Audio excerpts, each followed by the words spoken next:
Hello, everybody. I am Dr. Marianne Pinkston, and this is The Better Life with Dr. Pinkston. And we are talking today a great topic, and I'm bringing in my good friend, Warren Lesser. Where are you? You're in Ohio or Virginia. Where are you again? Kentucky. Kentucky. One of those states out there, right? That you Kentucky can't get out Derby. of. You can't get out of Texas, so we don't believe anybody else exists out there, right? So yeah, Right.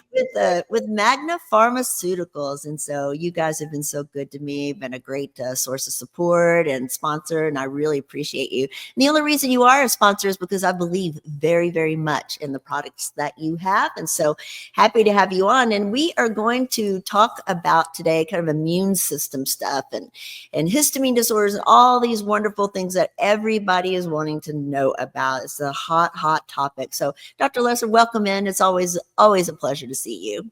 Thank you. So good to be here. Thank You're always you. so congenial. I appreciate your warm welcome. Thank you. Well, so I guess I know you've got some slides today, and so if you are ready, we can jump in and get. I will let you take the floor, sir. Great topic. We are ready to roll. The more I read and study about the immune system, the more amazed I am as to how complex the whole immune system is. Right. And of course, the immune system is built to protect us, to protect our health, to protect our lives. But we, in this slide, these arrows moved over somehow, but we have a lot of choices that we can make to affect the health of our immune system and, of course, our own health.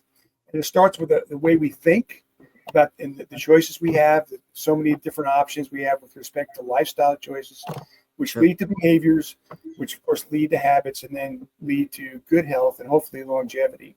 So we're going to talk today about free radicals. There's been a lot of conversation. There is an ongoing much conversation about free radicals, about the benefits of antioxidants, and then we're going to roll into sleep. How does sleep interface with the immune system? Yeah. And we're going to talk about some maybe good sleep hygiene. And then this time of year, I don't know, it depends on where you are. I know in Texas, you all have three allergy seasons. I don't know about the plains, how badly they are, but here in Louisville, Kentucky, we have a lot of bad allergies. We're typically one of the top three cities in the country. And not only that, we're in the Ohio Valley.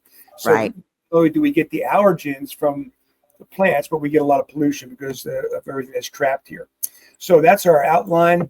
And let's jump right in. There are mediators of inflammation that many of us have heard about before: prostaglandins, cytokines, histamines. There are other mediators as well. I'm just giving a few: interleukins, tumor necrosis factor, leukotrienes. That goes on a substance P. The number of mediators of inflammation and the chemicals that are involved in the immune system are just not fully understood. There's so many of them, and the interplay of these substances takes place not only in the cells but between the cells, so that these substances play a major role in the homeostasis of our bodies and also in the inflammatory processes. Now, sometimes these inflammatory processes and our immune system becomes over-exaggerated, and unfortunately, our immune system tries to overcompensate. For example, COVID-19. There was something called the cytokine storm. So cytokines are mediators of inflammation, but they get out of control, and it leads into all kinds of problems, not only on the acute basis, but also in the chronic phase of COVID-19, where people came down with ARDS and just sleep issues, fibromyalgia, pneumonia, even death long term. So histamine is another one of these mediators that helps to regulate the sleep and wake cycle, and it also affects our cognitive function. So too much histamine, it can make us sleepy. We don't think as clearly. Just the right amount of histamine is what we need. But actually, the histamine response results in an upper respiratory allergic response, which is associated with allergic rhinitis symptoms. Now, that systemic response is similar to the local response that we see with prostaglandins. For example, with prostaglandins, they're related to, in the left picture here, I have a picture of a sprained finger. Okay, so that's acute. So what happens when someone sprains their finger, their ankle, wrist, whatever? what are the classic signs and symptoms? Heat, redness, swelling, pain, and loss of function. Well, some of those same signs and symptoms can be applied systemically, so that, for example, when you have long-term prostaglandin and long-term inflammation, it leads to deformity. For example, these are rheumatoid arthritis hands right here. So there's a difference, but prostaglandins play a role in both short-term and long-term. And really, when you think about systemic inflammation, which is what we're going to talk about mostly today, there are causes and consequences of systemic chronic inflammation, SCI, which we'll use that acronym SCI as we go forward. So some of the causes of SCI have to do with maybe, this is unbelievable, physical inactivity can lead to systemic chronic inflammation. Certain bug bites, Rocky Mountain spotted fever. Of course, it's treatable, but some people are left with long-term issues. Obesity interferes with many metabolic functions and can lead to systemic chronic inflammation, gastrointestinal disturbances, diet, isolation, and chronic stress affects our immune system. Okay, leads to systemic chronic inflammation. Disturbed sleep, we're going to talk about. Then this is a large category right here called xenobiotics, which has to do with drugs and chemicals in the environment that we take in that maybe we don't even know about, or maybe we do know about some of them, but we do willfully. So the consequences of long-term chronic inflammation, systemic inflammation, type 2 diabetes, metabolic syndrome, cardiovascular, stroke, of course, cancer. Interestingly, also it can lead to depression, autoimmune and neurodegenerative diseases such as ALS or Parkinson's, or, like I mentioned, rheumatoid arthritis.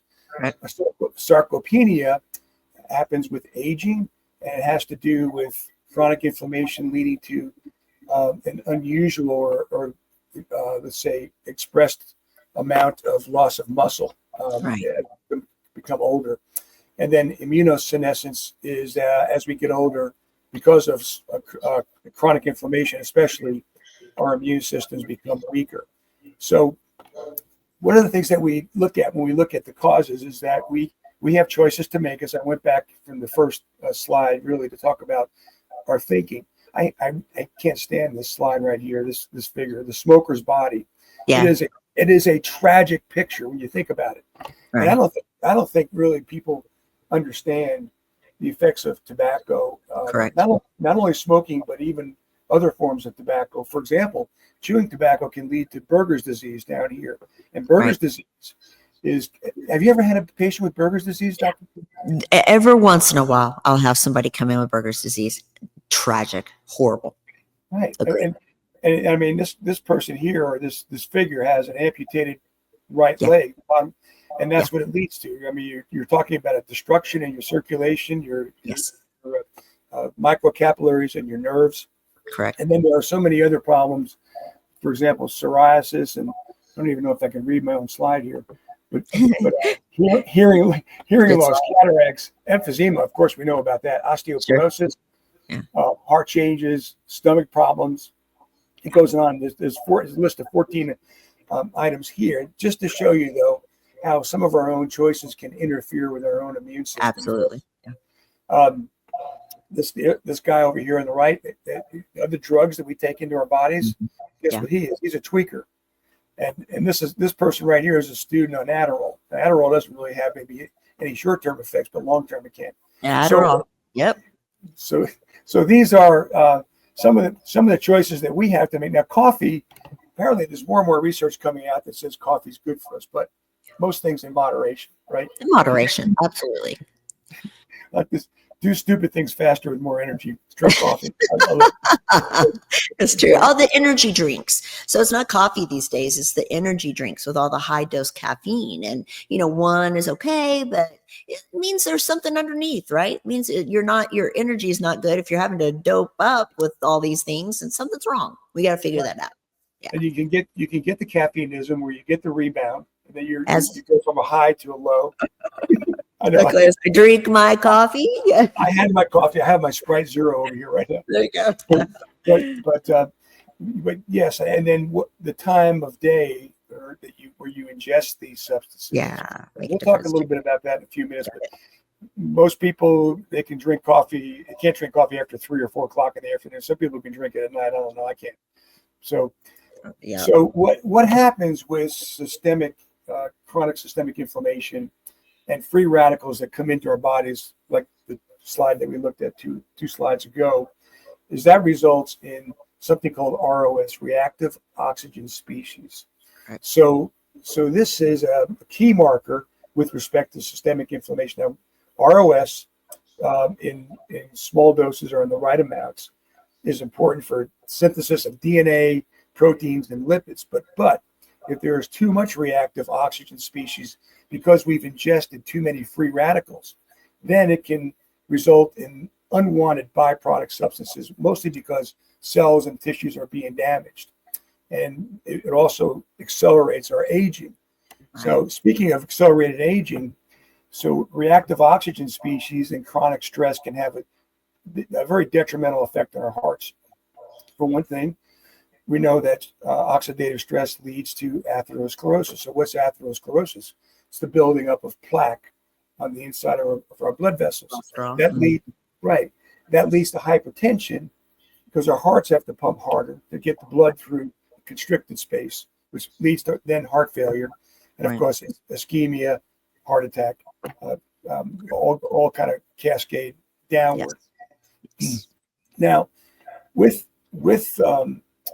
speaking about the heart, one of the markers of inflammation, in fact, right down here it says a high homocysteine level is the main culprit. This is another very important chemical in the immune system that we have to think about. Yeah. And that's maintaining, the point here is maintain our homocysteine levels. These authors, and this is only one article where they talk, these are all peer-reviewed articles, by the way. Everything I'm put up is peer-reviewed. Pure science. Medical, right. And I really like meta-analysis where I go into the literature and I look at what predominantly are the researchers saying. Anybody could come out with one study, and you hear it in the news all the time. Oh, there was a new study that said, the researchers found so-and-so. You have to look at the number of subjects in that study. You have to look at whether or not it was a control study, was it placebo-controlled. You have to look at were their findings corroborated by any other authors.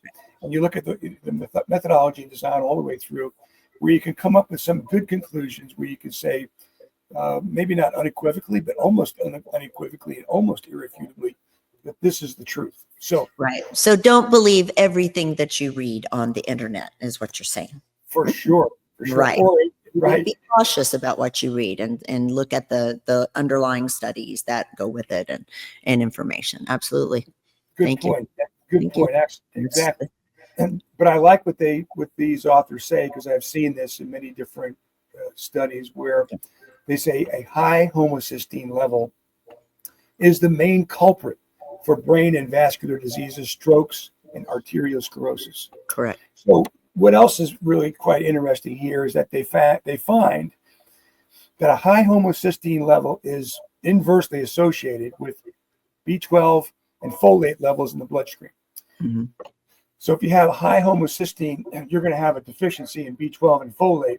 And if you have sufficient folate and B12, you're going to have lower homocysteine.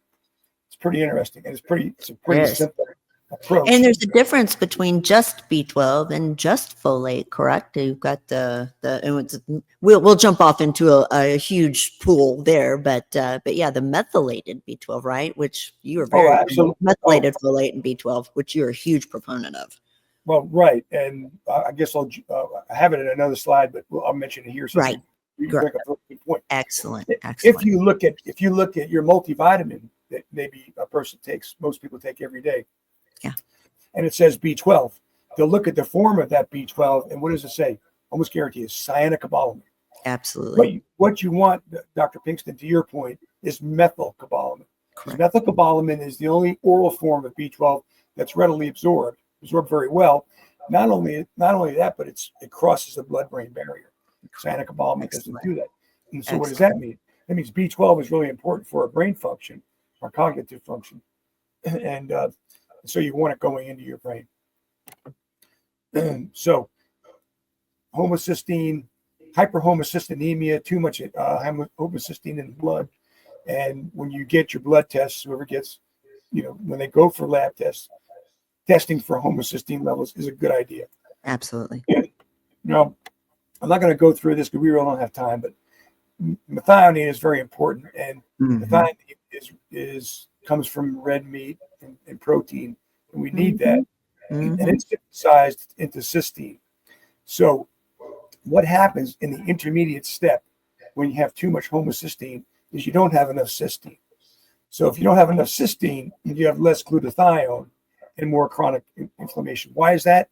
Because glutathione is the body's number one main scavenger of free radicals. Yes. So it's kind of all relating, if you're all with me and kind of continuing the train of thought here. So when you look at then, okay, how do I control homocysteine besides taking a folate and a methylcobalamin and L-methylfolate supplements? Well, there's a couple of other things too. The causes could be that you have too much red meat and dairy products, because that works against you, and that some people have something called an MTHFR, methyl tetrahydrofolate reductase deficiency, where they can't metabolize folic acid. So what that means is the folic acid is an essential vitamin. So if you can't metabolize folic acid, you're going to have healthcare issues. Yes. 32 to 65% of the U.S. population has an MTHFR deficiency.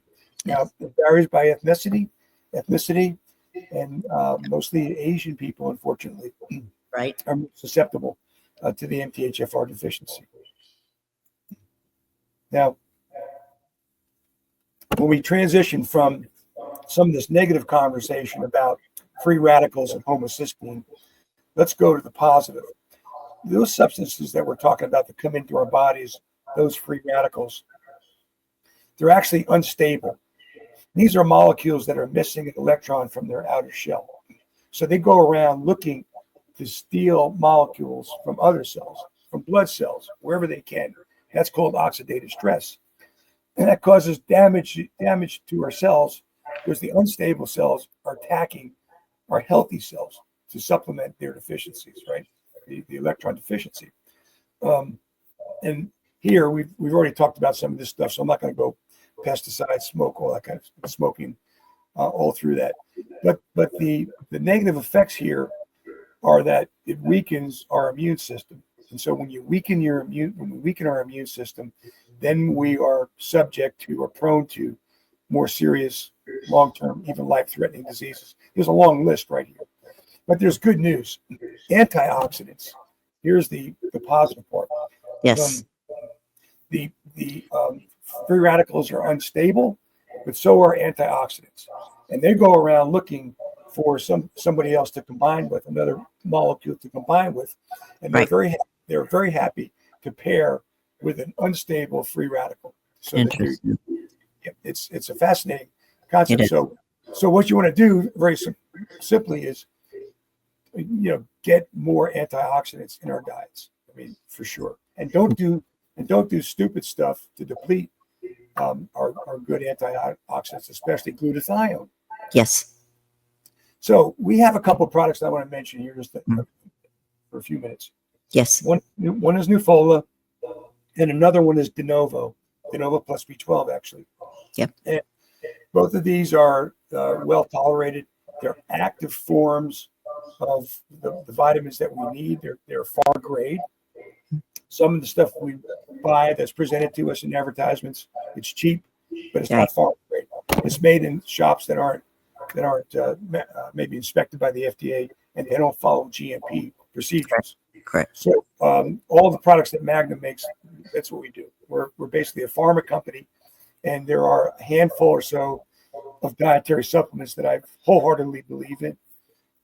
Even though I just came down with a little bit of an allergy thing we got going on here. I just started stay here today, but I've got it a little bit better. And we got a frog. You're fine. I'm sorry. We have terrible air in Louisville right now. So there's a few ingredients in Nufola I want to mention. And one is alpha lipoic acid. Yes. There's more and more research about ALA now. Quite Yeah. interesting.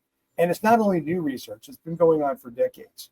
Mm-hmm. So ALA has a really unique characteristic in that it loves water and it loves fat. So what does that mean? It's amphiphilic. So amphiphilic means that alpha lipoic acid can go anywhere through any tissue in our body and do what it does so well, which is being an antioxidant. It directly scavenges ROS, reactive oxygen species, as I mentioned earlier, and other Right. free radicals all over the body. It restores glutathione, it strengthens the immune system, and it has a direct anti-inflammatory effect. So in doing all this, it improves endothelial function. What's endothelial function? That's inside of our blood vessels. That's the smoothness of our blood vessels where blood can flow through without being impeded. And it does this also by increasing nitric oxide synthetase. That means nitric oxide synthetase, that's the enzyme that makes nitric oxide. Now, what does nitric oxide do? It causes vasodilation. What's vasodilation? It causes an expansion of the blood vessels. So it's got a tremendous number of benefits to it. It also improves mitochondrial function. Maybe from school we remember mitochondria is the powerhouse of the cell. That's right. I always thought there was one mitochondria in a cell. No, many. And they call it mitochondrial fusion. So that's what we want. We want mitochondria fusing together so you have more output, more energy. And this helps reduce apoptosis, which is premature cell death. So what does that mean? Well, it means it may prolong longevity. And in fact, it may. There's some research that's controversial. That it may actually even prolong the lifespan because telomeres are lengthened, and those telomeres are the protective caps at the end of the human cell. So, a lot about alpha lipoic acid, but it's so good, and it's one of the supplements that I strongly believe that we should take in our diet. And there are, I don't want to go. I'm not going to go to this, but I just want to mention that there are so many clinical trials now, and I mentioned a few minutes ago, meta-analysis. This comes out of an article in 2021 where they go through this 3 pages. Wow. These are talking about improving neuropathic symptoms. This is neuropathy, nephropathy, that's the kidneys and diabetes. Yes. Improving blood circulation. Here it is in obesity and ALA, and obesity. Wow. Obesity and schizophrenia. And schizophrenia. Wow. Right, because of the positive effects on nerve function, but with body weight, reducing body mass index, decreasing fasting glucose levels. Okay, another one. And then here we have even more studies where they talk about its reduction in inflammation and really the overall healthy aspects of ALA. So there's a couple of 3 other ingredients in Nufolin. It has 4 ingredients. They're all B vitamins. Actually, methylfolate is vitamin B9, and there's folate, and then B6, and then B12. So actually, folate's B9. I said that right, and then B6 and B12. So, nice. Yeah. So for DPN, diabetic peripheral neuropathy, we talk about these patients a lot because, unfortunately, they're victims of an overactive, or shall we say, underactive or dysfunctional immune system, where they have chronic inflammation, and it's a downward spiral. Unfortunately, that many physicians try to treat symptomatically, or they try to control blood sugar for sure, but they treat the underlying causes of the neuropathy symptomatically by giving drugs such as steroids or Neurontin or Lyrica. And so what we try to do with Nufolin is actually facilitate or enhance the reconstruction of nerves and blood vessels that are lost in the lower limbs. Right. In fact, we have to take a break. You need to interrupt me? No, not yet. We're getting close to a break, but is this a good time to take a dip? Take a short break? No, I thought you were gonna. Okay, I'm sorry. My bad. I'm writing down stuff you're saying. I'm just like I'm taking notes here, so it's all good. So, but for diabetics, we have had so many patients who have come back to us and said, a few years ago, I was walking around, I had a nail in my foot, and I didn't even realize that I stepped on a board with a Right. nail. Because they didn't feel it. And then when I started taking Nufola, a few months later, my foot started waking up, and I started getting pain. I said, I don't know but I went through the pain. That's a stage that you go through because your nerves are being regenerated. Yeah, because why? Because your blood vessels are also being regenerated through this formula. And it's remarkable how much we can help patients with diabetic peripheral neuropathy. Absolutely. I'm not saying we're not the panacea for every case, but we certainly can help. Absolutely. And not only are we helpful for the physical issues that come along with, say, diabetes and other diseases, but methylcobalamin and L-methylfolate, they play a key role in the brain's proper functioning. Yeah. Elevated mood, cognitive function, and reducing weakness and tiredness. Absolutely. So these substances, L-methylfolate and methylcobalamin, are so healthy for us, not only for our bodies but also for our brains. And what we do, and here's the label for Nufola, where it shows the vitamin B6, folate, B12, and alpha lipoic acid. But the other product we have that is more tailored, it's got the same ingredients basically, doesn't have alpha, is De Novo Plus B12. Right. De Novo Plus B12 has more L-methylfolate because when you're talking about mental function and mood, people that have depressed feelings, sadness, methylcobalamin stimulates serotonin creation. So methylcobalamin is a form of vitamin B12 that we use. And also L-methylfolate is very important in cognitive function. And these two substances together help protect the brain from toxins. And this is why in De Novo Plus B12, we use 15 milligrams of L-methylfolate, because we want that homocysteine to come down. We want the serotonin up because people are going to feel better. They're going to have a brighter mood. So, excellent. Yeah. And go ahead. And in the meantime, too, I know you've got so much to share, and I love this topic. The B12 and the De Novo is something that I love so much and have supported for a while now. And so you actually have a small commercial coming up that plays right in the middle of all. We might run that here in a second, but in the meantime, I know you've got a lot more. We were going to discuss all this, but in the meantime, tell people where they can find you and where they can find more information on all this.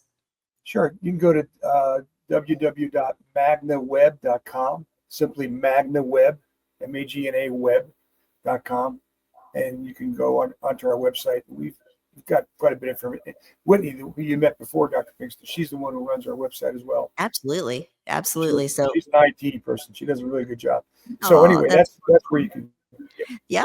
And you can go to drpbetterlife.com and not only find our previous shows, because we've done this a couple times and I love it. And so find more information, but you can also find information on how to contact them and acquire some of these products. And then, like I say, with the previous shows, get more information with it. So Dr. Lester, we're going to take a short break, come back on the other side. They'll learn more about Novo right now and come back on the other side and we will continue forward. This is beautiful. Depression, anxiety, low energy, weakness. These are just some symptoms of low B12 levels, and the absorbable B12 folate supplement that's helping people declare victory over depression symptoms is De Novo Plus B12 by Magna Pharmaceuticals. Patients with symptoms of depression often exhibit low levels of folate and vitamin B12. The human body needs sufficient folate intake to produce the essential neurotransmitters serotonin, dopamine, and norepinephrine. These neurotransmitters alleviate feelings of sadness, anxiety, and gloom. What makes De Novo Plus B12 so successful? De Novo Plus B12 contains readily absorbable folate and B12. That means it's more successful at correcting the root cause of your deficiency, not just the symptoms. Whether you are suffering with low energy, depression, fatigue, or anxiety, you owe it to yourself to learn more at magnaweb.com. That's magnaweb.com. Please let us know at checkout that you heard about De Novo Plus B12 on The Better Life with Dr. Pinkston.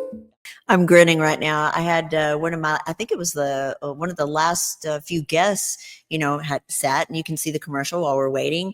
And he came back and said, that is one of the best commercials, and I love the product. Where can I get more information? It was wonderful. And he talked a lot about, nutrition and depression and whatnot in our last visit with him. And so he was amazed. Great product. And we have really appreciated the support and tried to support you in return. So we've got about 10, 15 minutes left. Dr. Lesser, continue, please. I'm sorry I interrupted you. Continue. You're good. Thank you. Well, what it really gets me so enthusiastic and excited is that we are in business, of course, to make a profit, to make a living. Sure, it's a business. But we get a thrill out of being able to help people. Amen. And do it with a very reasonable price. Absolutely. Our products cost patients about $1 or $1.50 a day. That's all. Right. So right. And it was traditionally a very expensive molecule to buy, or the vitamin to buy in the past. So yes, you have done very well. Thank you for that. Thank you. It's interesting when products go off patent, and right. The basic formula of Nufola without alpha lipoic acid was launched by Merck out of Germany. Right. And went off patent in 2017. So we were able to pick up, to market the formula, and then of course augment it a little bit with the addition of ALA. So it's interesting, but just I'd love to really love what we're doing. Now the only one thing I want to mention here is that the methylcobalamin is water soluble. It plays a key role in the brain's proper functioning and blood flow, of course, but it also helps to reduce weakness and tiredness. In fact, some patients, after only 1 or 2 doses of Nufola or De Novo, for that matter, De Novo plus B12, talk about how much more energy they have. And it's not like they're running around crazy in a manic phase. And then some people, after they run out, they stop. They run out of product. They haven't taken it. Always difference. So, and I feel it in the afternoons. I feel very good right now. But if I don't take it, you feel it. Energy can wane after lunchtime for sure. Right. Especially. So let me keep going here. So what does all this have to do with sleep, the immune system? Well, a lot. And we don't talk about how sleep and the immune system too often, but lack of sleep or a lack of enough sleep can disrupt the immune system and actually put us in a position where we can get sick more easily and more often. A lack of nightly sleep has been connected to short-term illnesses and the risk of chronic diseases. In fact, we talked about diabetes. If you're not sleeping well, it can exacerbate diabetes.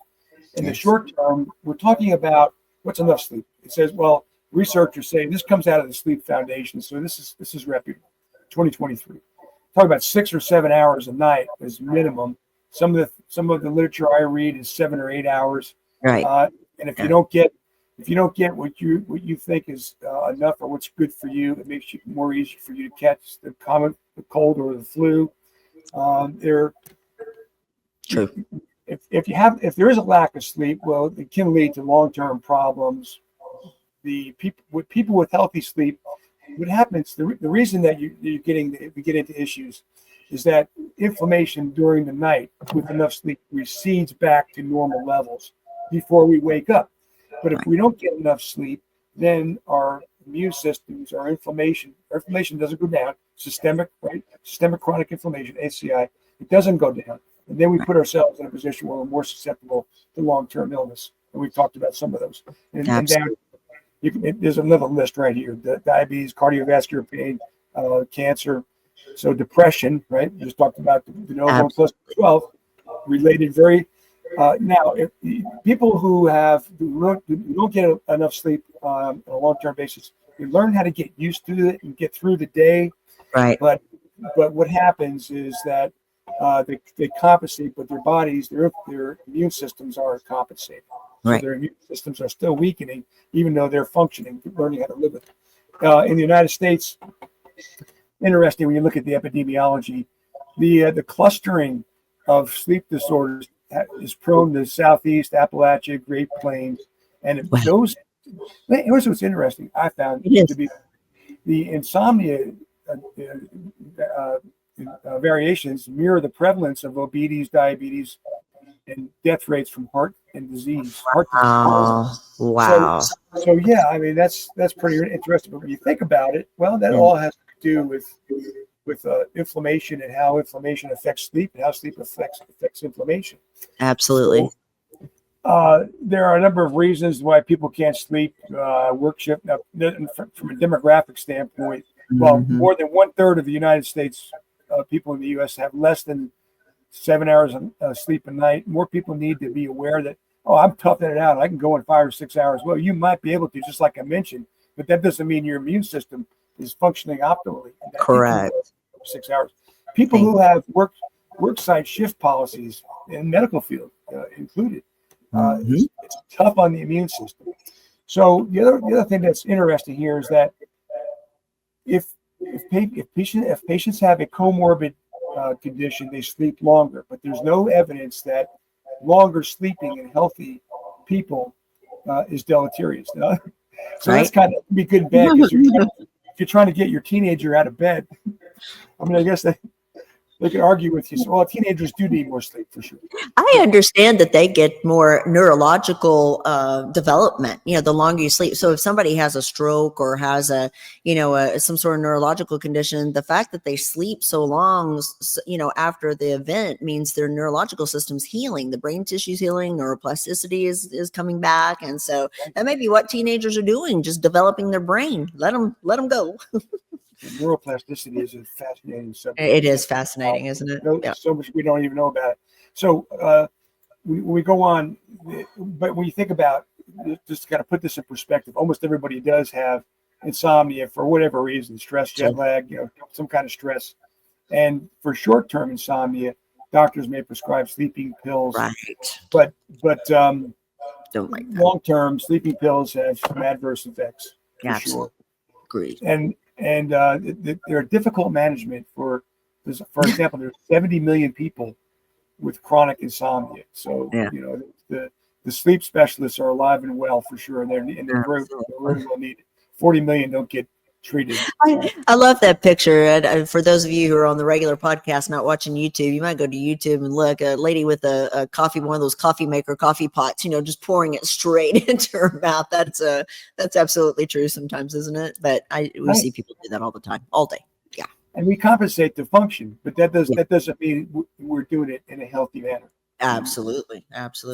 So the lack of sleep, there's 5 stages of sleep. The most important one, really from a restorative standpoint, which you talked about, Dr. Pinkston, for neuroregeneration, is REM. Yeah. And evidentiary for this is that infants spend 50% of sleep time in REM. So that tells us something coming right out of the chute there. But what I found interesting is that the first REM sleep period doesn't occur for at least 70 to an hour to an hour and a half after we fall asleep. Correct. So you got to fall asleep, you got to stay asleep to get into REM.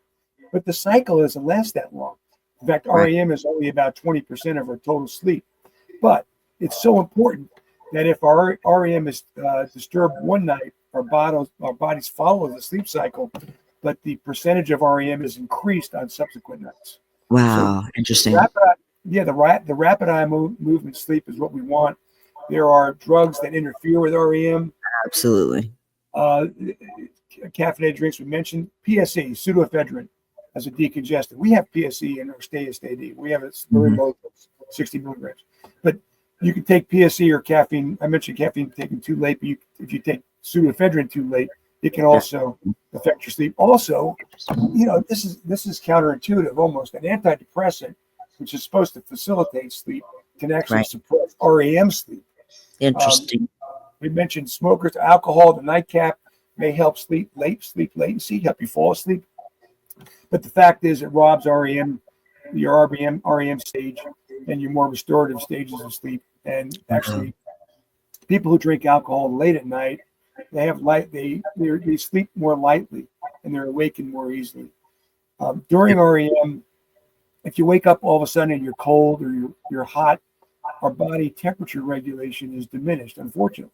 You don't want to wake up during REM.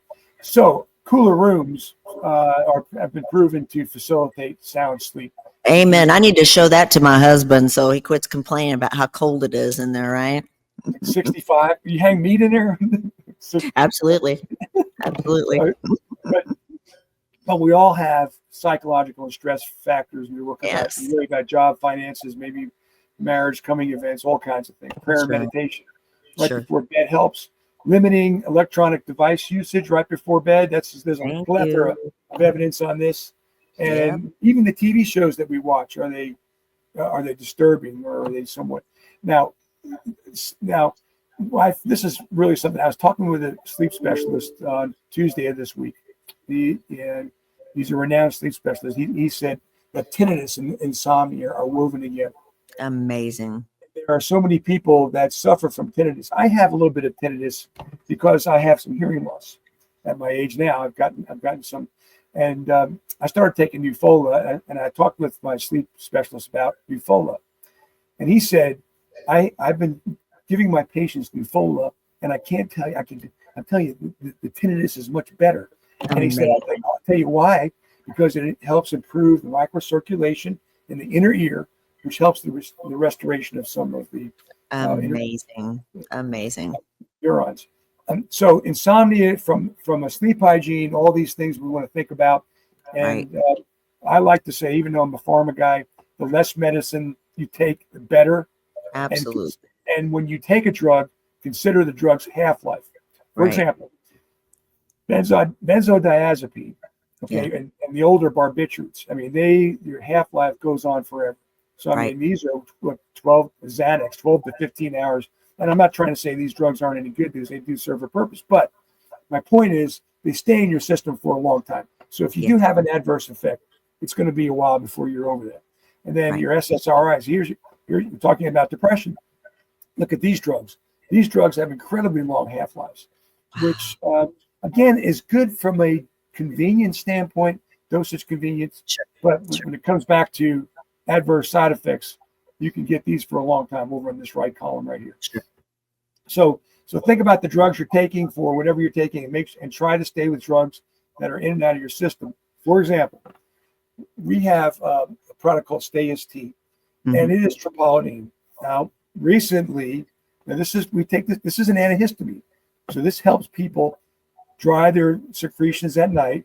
It does help with postnasal drip, but in the Journal of Clinical Pharmacology, this is just a few years ago or 4 years ago, they came out with a study that compared troponin with placebo, and they found in a good group of patients that people that were on troponin had less side effects than the people who were on placebo. They fell asleep. They fell asleep faster. They slept more soundly, and they woke up in the morning more refreshed than the ones who were on placebo. Wow! Because they slept better. But my point is, there's no morning hangover, and so with CST, you take one tablet at bedtime. Sometimes I can take two. The study was 1 or 2. The label says one tablet, but it helps get a head start on the next day. You wake up with no antihistamine, and it's like $9.95 online, 30 tablets. Are you kidding me? That's amazing. We have a shipping charge of $7.49, but that's, come on, 50 cents for that's still less than Allegra or Zyrtec or one of the more name brands. Not knocking them, but one of the more typical name brands. Very expensive. So it's great. Now, another common sleep antihistamine is diphenhydramine, but the half-life, the T1 is highly variable, up to 9 hours or 2. So it's longer in the elderly, and maybe adverse drug reactions may linger for 24 to 48 hours. Correct. So if you wake up, this is our daytime version of Stay-ST. It does have pseudoephedrine and chlorcyclazine. You don't take it at night, just like we were talking about. You don't take Sudafed. And this is a fabulous product because it has a lower dose of Sudafed. It has a antihistamine that's unique. I don't think there's another product on the market. I know there's not another one on the market that has chlorcyclazine as a tablet. So there's a summary.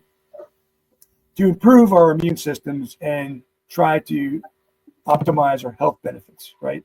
Do everything we can to increase the homeostasis of our immune systems. Whoops. Yes. I hit that. Okay. If we take Nufola and Denova plus B12, it can improve our cardiovascular effectiveness and efficiency because of why? Because of vasodilation, improve blood flow. We can improve nerve function, especially in the extremities. For example, diabetic patients with peripheral neuropathy, give more energy. help our thinking process, help our memory. Because of more serotonin, we have a better outlook on life. We have better mood. There's virtually no side effects because these are dietary supplements. They're B vitamins. Correct. And hopefully with less free radicals and more antioxidants in our system and a healthier immune system, we can have a longer and better quality of life for not very much. Right. It's beautiful. And I got one more slide. Do we have time for one more? Yeah, one more. Yeah, we're up against the wall here, but we are good. Yeah, one more is good. In some previous conversations, Dr. Pinkston, we've talked about the importance of exercise, and we saw in earlier slides that obesity and just the lack of activity can deleteriously affect our immune systems. Right. So think about motion is potion for our immune system.